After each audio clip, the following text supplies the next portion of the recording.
Yeah. All right, I'm actually recording this time, so. All right, so right here at John Fallon Field, here with head coach Pete Lawrence of the lacrosse team. Huge win over the Albany Great Danes, their conference game, but just a big victory. You guys got the lead and they scored late to cut it to 1, and they had the final 2 possessions. Just talk about how you guys kind of gritted it out.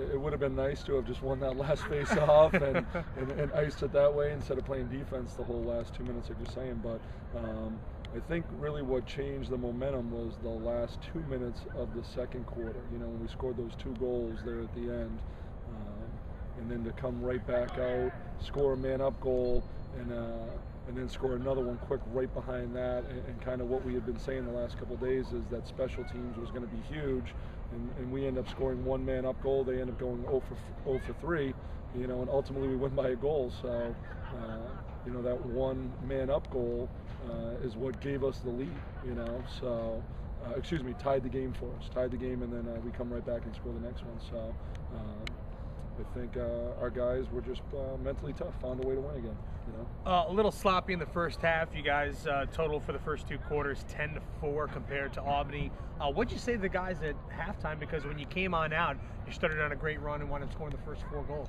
I think we almost burned down the locker room before we got out here. You know, it was mayhem in there, and I think everybody was just so amped up for this conference game, which was great. You know, we were saying to our guys the last few days, we got to want it more, and I think they really did. And you see that in the hustle stats, but at the same time, we wanted a little too much, and I think everybody was just a little over anxious, jamming it into the crease, you know, not making the extra pass. And so at halftime, we were just like, everybody's just got to relax, and you know, let's just get the ball to the backside and swing the ball a little bit more, and pass the ball a little bit more. You know, it was everything was kind of dodge, try and get the home run. You know, and so I think we just settled down offensively, and you know, obviously then when you start scoring goals, it takes a lot of the pressure off the defense. Let's talk a little bit about the character of this team. Past couple games, obviously you guys are off to your best start in program history, but when the team winds up starting off with deals with adversity, when they either tie it up or take the lead, they stay calm and find a way to kind of get through it, get over the hurdles, and then eventually come away with your 4th straight victory.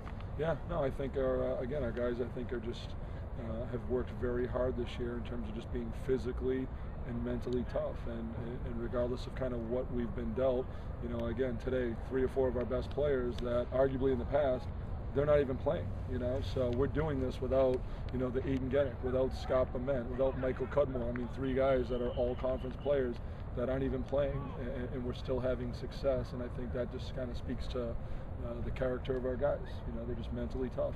Let's talk about the goalie in Frank Piota. 6 saves, 15 total in the game, but 6 saves in the 4th quarter to hold on to the victory. Just talk about his play, because this is a great Albany Great Danes team. Yeah, no, I think there was a few I was like, that's going to be a goal. You know, that's going to be a goal.